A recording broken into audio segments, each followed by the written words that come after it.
कवन गुणवा बाटई गौरा कवन गुणवा बाटई तोहरे भोला में चर्चा होला टोला में ना। गौरा कवन गुणवा बाटई तोहरे भोला में चर्चा होला टोला में ना। दिहले कोढ़ियन को काया और नीर धन को माया। दिहले कोढ़ियन को काया और नीर धन को माया। शिष्या ई है गुणवा बाटई हमरे भोला में चर्चा होला टोला में ना। शिष्याई है गुणवा बाटई हमरे भोला में चर्चा होला टोला में ना। गौरा कवन गुणवा बाटई तोहरे भोला में चर्चा होला टोला में ना। दिहले अंधन को नयनवा और बाझिन को लालनवा। दिहले अंधन के नयनवा और बाझिन को ललनवा। शिष्याई है गुणवा बाटई हमरे भोला में चर्चा होला टोला में ना। शिष्याई है गुणवा बाटई हमरे भोला में चर्चा होला टोला में ना। गौरा कवन गुणवा बाटई तोहरे भोला में चर्चा होला टोला में ना।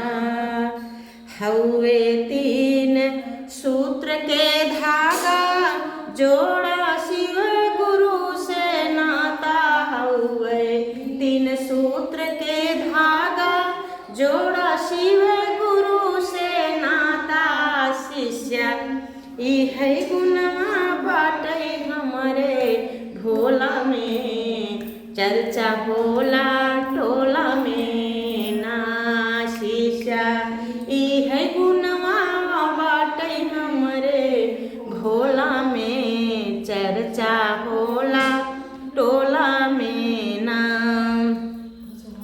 गौरा कवन गुणवा बाटई तोहरे भोला में चर्चा होला टोला में ना। गौरा कवन गुणवा बाटई तोहरे भोला में चर्चा होला टोला में। माना बोलो जय सिया राम प्रेम से बोलो हनुमाना। बोलो जय सिया राम जय सिया राम बोलो जय सिया राम जय सिया राम बोलो जय सिया राम। प्रेम से बोलो हनुमाना बोलो जय सिया राम।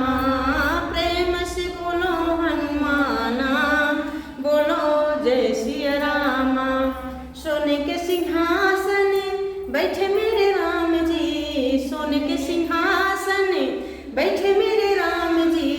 चरणों में बैठे हनुमाना बोलो जय सिया राम।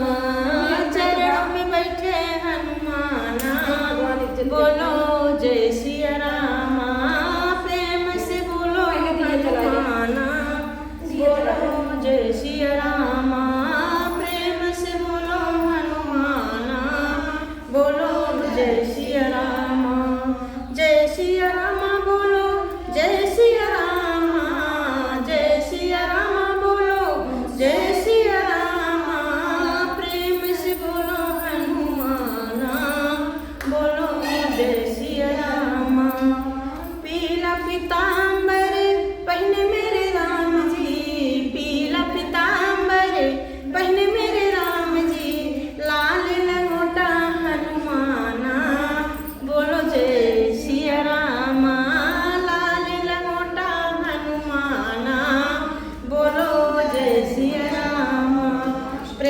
से बोलो